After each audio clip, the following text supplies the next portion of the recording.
نحمده ونصلي ونسلم على رسوله الكريم أما بعد فأعوذ بالله من الشيطان الرجيم بسم الله الرحمن الرحيم وأنكحوا الأيام منكم والصالحين من عبادكم وإمائكم إن يكونوا فقراء يغنهم الله من فضله والله واسع عليم وقال رسول الله صلى الله عليه وسلم إن أعظم النكاح بركة أيسره مؤونة صدق الله وصدق رسوله النبي الكريم اللهم صل على سيدنا ومولانا محمد وعلى آل سيدنا ومولانا محمد وبارك وسلم۔ الحمدللہ اللہ رب العزت کا بہت بڑا کرم اور احسان ہے کہ آج ایک بہت ہی بابرکت نسبت سے اس مبارک مجلس میں اس مبارک جگہ پر ہم سب جمع ہوئے ہیں، اور وہ نسبت جناب رسول اللہ صلی اللہ علیہ وسلم کی نہایت ہی محبوب سنت نکاح مسنون کی ہے۔ اس لیے حدیث پاک میں آپ علیہ الصلاۃ والسلام نے نہ صرف یہ کہ اس سنت کی ترغیب دی، اس عمل کی ترغیب دی، بلکہ استطاعت رکھنے کے باوجود اور ضرورت کے باوجود جو آدمی اس نکاح کے عمل سے دور رہے اس پر سختی کے ساتھ مذمت فرمائی۔ تفسیر مظہری میں روایت ہے کہ ایک صحابی آپ علیہ الصلاۃ والسلام کی خدمت میں حاضر ہوئے۔ آپ نے ان سے پوچھا کہ کیا آپ نے نکاح کیا ہے؟ انہوں نے فرمایا نہیں۔ آپ نے فرمایا کہ تم نکاح کی وسعت اور طاقت اپنے پاس رکھتے ہو؟ اس نے کہا رکھتا ہوں۔ آپ نے فرمایا تم اپنی بیوی کا نان نفقہ برداشت کر سکتے ہو؟ اس نے کہا کر سکتا ہوں۔ تو آپ علیہ الصلاۃ والسلام نے فرمایا کہ جو آدمی اپنی بیوی کا نفقہ اٹھا سکے اور نکاح کی وسعت اور طاقت رکھے اور اسے اس کے جوڑ کا رشتہ مل جائے پھر بھی وہ نکاح سے دور رہے تو اللہ کی نگاہ میں یہ آدمی بدترین ہو جاتا ہے، نہایت ناپسندیدہ ہوتا ہے۔ کیوں؟ اس لیے کہ شیطان کے لیے اس پر حملہ آور ہونا، اس سے گناہ کروانا، اس کی سوچ کو، اس کے فکر کو، اس کے خیالات کو پراگندہ کرنا اور اس کو گناہ کے راستے اور طریقے دکھانا، یہ سب آسان ہو جاتا ہے۔ تو آج تو ہمیں فخر کرنا چاہیے اور کروڑ مرتبہ شکر ادا کرنا چاہیے کہ اللہ نے ہماری نسبت اس پاکیزہ دین سے رکھی ہے اور جناب رسول اللہ صلی اللہ علیہ وسلم سے رکھی ہے کہ جن کی وجہ سے ہمیں یہ مبارک اور پسندیدہ عمل نصیب ہوا ہے۔ یہ جو آج آپ سب جمع ہیں اس نیت سے آئے ہیں کہ اس نکاح کے سنت عمل میں شریک ہو جائیں۔ اس اجتماعیت کا حکم آپ علیہ الصلاۃ والسلام نے حدیث میں دیا ہے۔ نکاح چھپ کر کرنے کا عمل نہیں کہ انسان اس کو چھپ کے کر لے، دو چار افراد چلے جائے، یا خدا نخواستہ کوئی چھپ کر لے، اپنے ماں باپ کو اپنے بڑوں کو بے خبر رکھے۔ حدیث پاک میں آپ علیہ السلام نے وضاحت فرمائی، اعلنوا النکاح واضربوه بالدف واجعلوه فی المساجد۔ فرمائے نکاح اعلان کر کے کرو، چھپ چھپا کے نہیں، اس کا اعلان کرو۔ وَاضْرِبُوهُ بِالدَّفِّ، اور اس کی اطلاع دف کے ذریعے سے کرو، اس لیے کہ عرب معاشرے میں اطلاع کا یہ ایک طریقہ تھا۔ جیسے آج کل ہمارے ہاں کارڈ تقسیم ہوتے ہیں، یا میسج سمجھ لیں، یا فون کی اطلاع سمجھ لیں۔ فرمائے دف کے ذریعے سے اس کی اطلاع دو، اور وَاجْعَلُوهُ فِي الْمَسَاجِدِ، اور اس عمل کو مسجدوں میں ادا کرو۔ یہ سارا حکم حدیث پاک کا ہے۔ ہم اسی مقصد اور اسی نسبت سے جمع ہوئے یہاں پر کہ یہ ساری سنتوں کے فضائل ہم سب کو حاصل ہو جائیں۔ یہ بہت بڑا عمل ہے، بڑا خوبصورت عمل ہے، اور میرے عزیز و دوستو بزرگوں، اسی نکاح کی برکت سے اللہ پاک نے انسانیت کی بقا کو رکھا ہے۔ اگر خدا نخواستہ یہ عمل انسانیت سے ختم ہو جائے، نکاح نکل جائے، اس کی جگہ بدکاری آ جائے، گناہ آ جائے، انسانیت کی نسل بالکل جڑ سے مٹ جائے گی۔ آپ دیکھ لیں، جن لوگوں نے، جن ممالک میں نکاح کا نظام ختم ہوا اور انہوں نے مرد عورت کو جانوروں کی طرح آزاد چھوڑ دیا، چلو بھئی اپنی خواہشیں پوری کرو، اور یہ کہہ کر کہ یہ تو انسان کی ایک ضرورت ہے، ایک تقاضا ہے، جہاں دل چاہے جس کے ساتھ چاہے نعوذ باللہ پورا کر لے، اس سے نفس کی خواہش تو ضرور پوری ہوئی، لیکن یقین کرے ان کی نسل کشی شروع ہو چکی، وہاں خاندانی سسٹم ختم ہو چکا ہے، ان کے ہاں ان خوبصورت رشتوں کی پہچان نہیں رہی۔ یہ جو آج بیٹھے ہیں، بھئی یہ کون ہے؟ یہ عبد المہیمن کے چچا ہیں، یہ ان کے بہنوئی ہیں، یہ ان کے پپا ہیں، اور یہ جاوید بھائی کے داماد ہیں، یہ فلاں کے بھانجے ہیں۔ یہ اتنے خوبصورت رشتے جو یہاں پر جڑے ہوئے ہیں کہ کسی کو ہم چچا کہیں، کسی کو ماموں کہیں، کسی کو خالہ کہیں، کسی کو پھپھی کہیں، یہ خوبصورت رشتے یاد رکھے صرف نکاح کی برکت سے۔ جہاں یہ نکاح کا نظام ختم ہوگا، رشتوں کی پہچان ختم، رشتوں کی حیثیت ختم، رشتوں کی شناخت ختم ہو جائے گی، کچھ پتہ نہیں ہوگا یاد ہے کس کا نسب کیا ہے، کس کا خاندان کیا ہے۔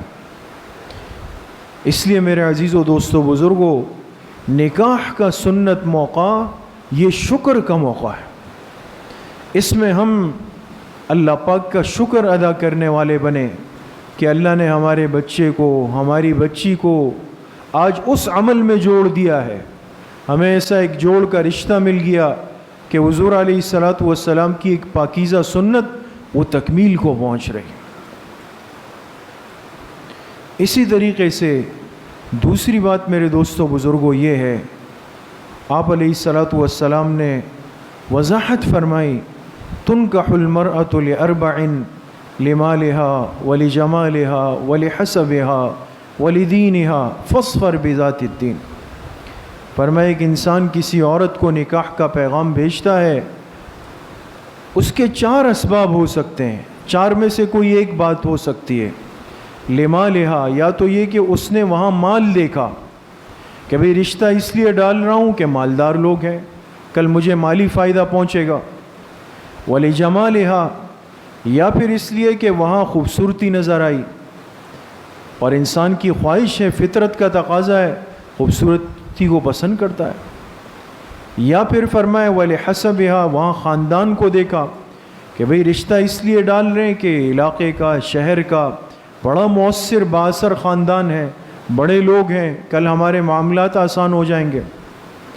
اور چوتھا سبب فرمائے ولدینہا، یا رشتہ اس لیے ڈالا کہ وہ گھرانہ دیندار ہے، بچی دین کی سمجھ رکھتی ہے، بچی کے ماں باپ دین سے جڑے ہوئے ہیں، انہوں نے اپنے بچی کی دینی تربیت کی ہے، ان کو نماز سکھائی ہے، اللہ کا خوف سکھایا ہے، شوہر کے حقوق سکھائے ہیں، گھر چلانے کا سلیقہ سکھایا ہے۔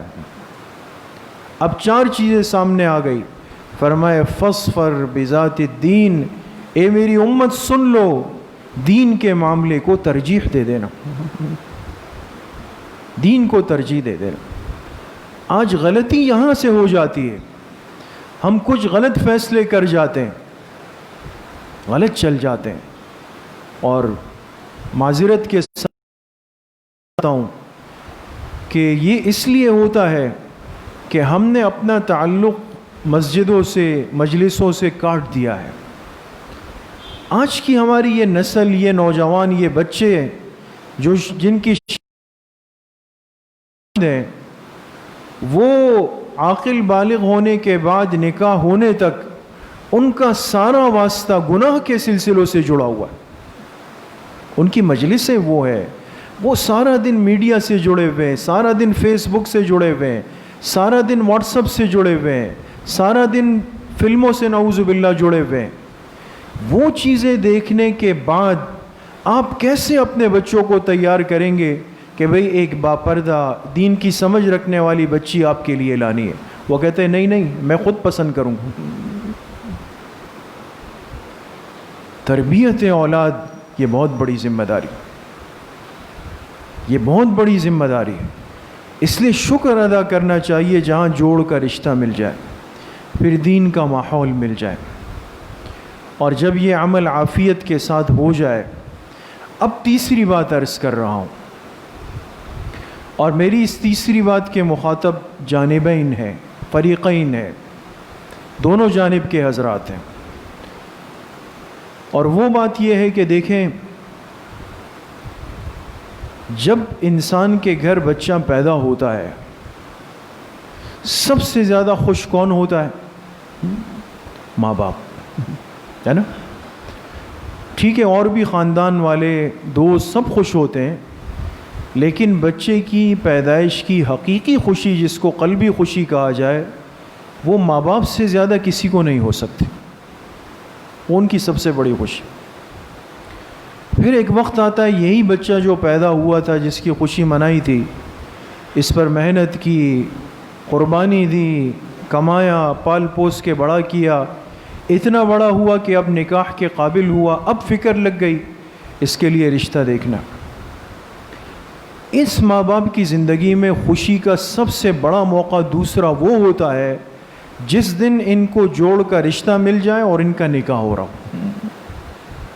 ایسا ہی ہے نا؟ یہ پھر بڑی خوشی کا دن ہوتا ہے۔ بچے والے کہتے ہیں چلیں شکر ہے اس کا گھر آباد ہو جائے گا، بچی والے کہتے ہیں شکر ہے اللہ نے ایک ذمہ داری دی تھی، بچی عزت عافیت کے ساتھ رخصت ہو جائے گی۔ بہت خوش ہوتے ہیں، پیدائش پہ خوش ہوئے، آج نکاح پہ خوش ہو رہے ہیں۔ اب میرا سوال یہ کہ آگے آپ حضرات کا کیا ارادہ ہے؟ اب مسئلہ یہ ہے دوستو، اگر تو ہم اس بچے کی پیدائش پر، اس بچی کی پیدائش پر خوش ہوئے تھے اور آج ان کے رشتے پہ خوش ہو رہے ہیں، تو آگے وہ کون کم عقل آدمی ہوگا جو یہ کہے کہ جی آگے ہم ان کو خوش نہیں دیکھنا چاہتے؟ ایسا تو کوئی نہیں نا۔ ہر ایک چاہتا ہے کہ بھئی ان کو خوشی کے ساتھ جب جوڑا ہے، اس بچی کو خوشی کے ساتھ لائے ہیں، ان کی زندگی کا آغاز کیا ہے، ہر ایک کی جانبین کی خواہش ہوتی ہے کہ اب ان کے آگے کی زندگی بھی خوبصورت ہو، ان کی برکت سے ہمیں اور خوشیاں ملے، ہمارا دل خوش ہو جائے۔ لیکن یہ ہوگا کب، ہوگا کیسے؟ جب ہم اپنے ان شادی شدہ ہونے والے بچوں کو تھوڑا سا ان کی زندگی گزارنے دیں۔ یہ جملہ ہے تھوڑا عجیب سا، لیکن سمجھنا بہت ضروری ہے دوست۔ ان کو خدا کے لیے چلنے دیں، ان کو اپنی اس نئی زندگی کے آغاز کے بعد تھوڑا سا، آج کل کی آسان اصطلاح میں کہوں، تھوڑا انجوائے کرنے دیں۔ ان کو ایک ساتھ آپس میں خوشیاں منانے دیں، یہ آپس میں بات چیت بھی کریں گے، ہنسیں گے بھی، گپ شپ بھی کریں گے۔ کبھی ان کا دل چاہے گا کہ ہم تھوڑا سا آپس میں دونوں جا کر تھوڑی تفریح کر کے آئیں، یہ چیز پھر مشکل ہو جاتی ہے۔ میرے پاس ایک ساتھی آئے، نوجوان ساتھی، دوست، تعلق پرانے، پہلے یہاں ہوتے تھے، اب چلے گئے۔ تقریباً 5-6 سال قبل ان کی شادی ہوئی۔ بہت ہی محنتی نوجوان اور بہت ہی نمازوں سے جڑے ہوئے نوجوان تھے۔ ان کی شادی ہو گئی، وہاں گاؤں گئے، پھر شادی کے بعد آئے، پھر ایک دن ملاقات کے لیے آئے، کہا مجھے آپ سے کچھ باتیں کرنی ہیں۔ کہنے لگے امام صاحب میں تو پریشان ہو گیا ہوں۔ کہا کیوں؟ آیا موافقت نہیں ہے آپس ذہن؟ کہا نہیں سب کچھ ہے، میں بہت خوش ہوں اپنی بیوی سے، اللہ نے بہت شکر گزار، گھر کو چلانے والی، ماں باپ کا ادب رکھنے والی بچی دی، لیکن مجھے یہ سمجھ نہیں آ رہا کہ اب ان کے جو بڑے بھائی تھے اس ساتھی کے، ان کی شادیاں پہلے ہو چکی تھی، کافی ان کے بڑے بڑے بچے تھے، یہ ان کے سب سے چھوٹے بھائی تھے۔ اب ظاہر سی بات ہے وہ حضرات تو ایک دور گزار چکے تھے، اب ان کے بچے بڑے ہو رہے تھے، اس کی شادی تازہ تازہ ہوئی۔ تو کہا اب مسئلہ یہ ہے کہ اب میں جب ہم گھر میں ہوتے ہیں، کبھی میں اس سے بات کر لوں، مسکرا لوں، ہنس لوں، کبھی وہ کر لوں، بھائی بھی ناراض ہو کے منہ بنا رہے ہیں۔ ہماری والدہ ہے گھر میں، اس کے کان بھر دیے، وہ مجھ سے الگ ناراض ہو گئی۔ میں تو سمجھ نہیں آ رہا ہے کہ میرا جرم کیا ہوا ہے۔ یہ تو میں سوچ ہی نہیں سکتا ہوں کہ میں اس کے ساتھ کہیں جاؤں، کہیں باہر بیٹھوں، کچھ کھا پی کے آ جاؤں پردے کے اہتمام کے ساتھ۔ کوئی بے دین لوگ نہیں ہیں، اچھے دیندار باحجاب باپردہ لوگ تھے، لیکن کہا میری بات چیت آپس میں ہم کرتے ہیں، ان کو غصہ آتا ہے، ہم آپس میں کوئی ہنسی مذاق کرتے ہیں، ان کو غصہ آتا ہے۔ تو یہ کہا میں تو تنگ ہو گیا ہوں، پریشان ہو گیا ہوں۔ میں نے کہا اللہ خیر کریں گے، آپ حضرات اس طرح ان کا ادب رکھتے ہوئے احترام کے ساتھ چلاتے رہیں ان کو، سلسلہ انشاءاللہ چلتا رہے گا، آپ پریشان نہ ہوں۔ اس کے بعد ایک اور ساتھی کی شادی ہوئی چند سال پہلے، بعینہ میں مسجد کے محراب میں بیٹھا ہوا ہوں، بعینہ یہی کہانی وہ لے کر میرے پاس آئی۔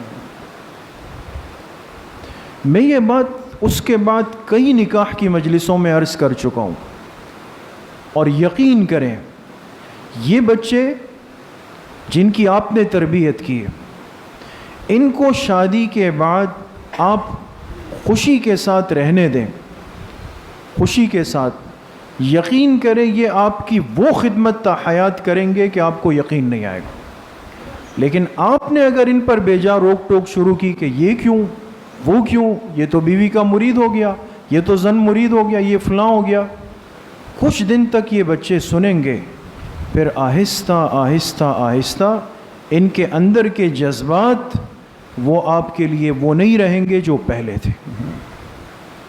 یہ بات پتھر پہ لکیر ہے، آپ مان لیں اس کو۔ اور اگر آپ نے ان کو خوش دیکھا اور کہا اللہ تیرا شکر ہے یار ہم اپنے بچے کے لیے بیوی لائے، دونوں آپس میں ہنسی خوشی رہ رہے، ہمارا تو گھر آباد ہو گیا۔ ان کی خوشی کو اپنی خوشی سمجھا، ان کے ہنسنے کو دیکھ کر آپ ہنسے۔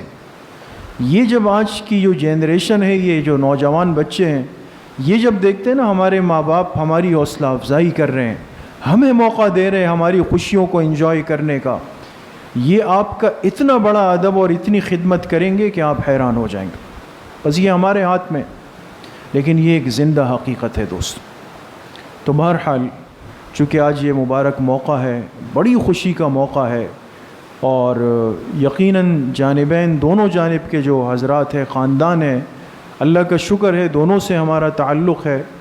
پھر خاص طور پہ جو ہمارے ساتھی ہیں، ہماری اولاد کی طرح ہیں، ہماری تربیت میں، مفتی صاحب کی تربیت میں رہے ہیں، اتنی ہی خوشی ہے آج جتنا کہ اپنی حقیقی اولاد کی نکاح کی خوشی ہوتی ہے۔ ہم دل سے دعا گو ہیں کہ اللہ پاک ان کے اس جوڑ کو تا حیات قائم اور دائم رکھے، ان کو برکت نصیب فرمائے، دونوں خاندانوں میں اللہ پاک محبتیں، الفتیں قائم اور دائم رکھے، ہر قسم کے نظر بد سے اللہ ان کی حفاظت فرمائے، اس نکاح مسنون کو اللہ اپنی بارگاہ میں قبول فرمائے۔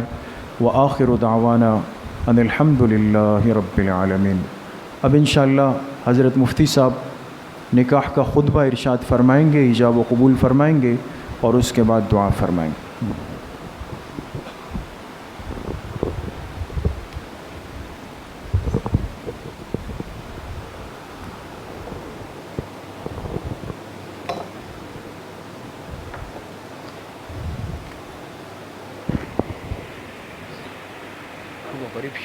قریب دیشی کے سید عمرہ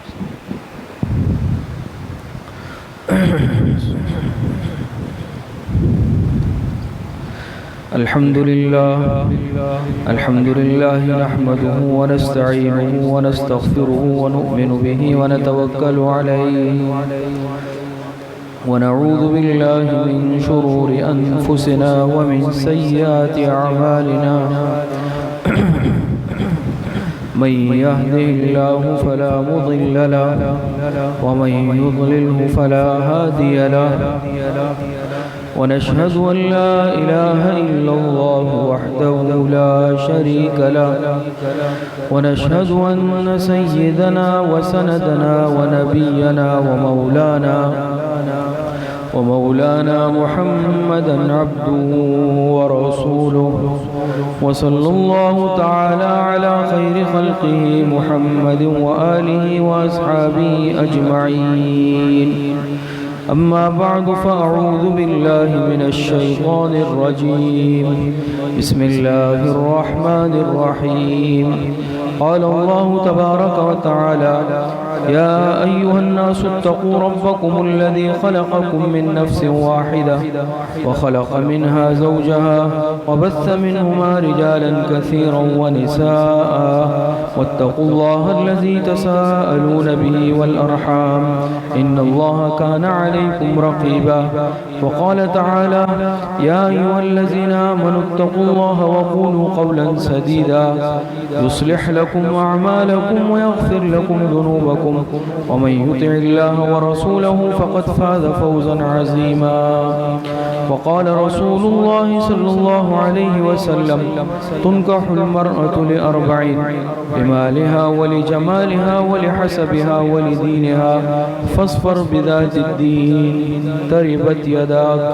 وقال رسول الله صلى الله عليه وسلم: النكاح من سنتي. وقال عليه الصلاة والسلام: فمن رغب عن سنتي فليس مني، أو كما قال عليه الصلاة والسلام. صدق اللہ العظیم. جناب محمد جاوید اقبال صاحب، آپ نے یہ مشائم بنت جاوید جو کہ آپ کی صاحبزادی ہے، آپ نے ان کو بعوض مہر 11,000 روپے جو کل رقم معجل ہے، آپ نے ان گواہوں کے سامنے عبد المہیمن جو صاحبزادے ہیں محمد انور صاحب کی ہیں، آپ نے ان کے عقد نکاح میں دی ہے. جناب عبد المہیمن صاحب، آپ نے یہ مشائم جو کہ صاحبزادی ہے محمد جاوید صاحب کی، آپ نے ان کو بعوض مہر 11,000 روپے جو کل رقم معجل ہے، آپ نے ان کو مشائم بنت جاوید کو ان گواہوں کے سامنے اپنے عقد نکاح میں قبول کیا ہے. بارک اللہ لکم وبارک علیکم وجعل بینکم فی خیرک. الحمد للہ رب العالمین والعاقبۃ للمتقین والصلاة والسلام على خیر خلقہ محمد وآلہ واصحابہ اجمعین. ربنا ظلمنا انفسنا وإن لم تغفر لنا وترحمنا لنكونن من الخاسرین. ربنا آتنا فی الدنیا حسنہ وفی الآخرۃ حسنۃ وقنا عذاب النار. اے اللہ، جو نکاح پڑھا گیا ہے اسے اپنی بارگاہ میں قبول اور منظور فرما لے. اے اللہ، اس نکاح کو فریقین کے لیے خوشیوں کا، راحتوں کا، سرور کا، مسرت کا باعث بنا دے. اے اللہ، دونوں خاندانوں میں اتحاد، اتفاق، محبت، الفت پیدا فرما دے. اس نکاح کو نیک صالح اولاد کا ذریعہ بنا دے. اے اللہ، دونوں خاندانوں میں جوڑ نصیب فرما دے. اے اللہ، ان کو ہر قسم کے فتنوں سے، آفات سے، بلیات سے، پریشانیوں سے، دشمنوں سے، باغزین سے، حاسدین سے، سحر سے، جادو سے، ہر قسم کے مصائب سے اللہ ان کو محفوظ فرما دے. اے اللہ، جو پریشانیاں ہیں اللہ سب کو ختم فرما دے. اے اللہ، ان کو نیک صالح متقی دیندار اولاد نصیب فرما دے. پاکیزہ صاف ستھری خوشیوں والی زندگی نصیب فرما دے. اور اے اللہ، جتنے بیمار ہیں، گھروں میں ہیں، اسپتالوں میں ہیں، جسمانی بیمار ہیں، روحانی بیمار ہیں، اللہ سب کو صحت کاملہ عاجلہ عطا فرما دے. اے اللہ، جتنے اموات المؤمنین دنیا سے جا چکے ہیں، ہمارے والدین، اساتذہ کرام، مشائخ، دوست، احباب، جتنے مسلمان جن جن کے ہم پر حقوق اور احسانات ہیں، اللہ سب کی مغفرت فرما دے. ہماری دعاؤں کو اپنے فضل و کرم سے، فضل و رحمت سے اپنی بارگاہ میں قبول اور منظور فرما دے. وصلی اللہ وسلم علی نبینا محمد وآلہ واصحابہ اجمعین برحمتک یا ارحم الراحمین. ماشاء اللہ، مبارک ہو گئی.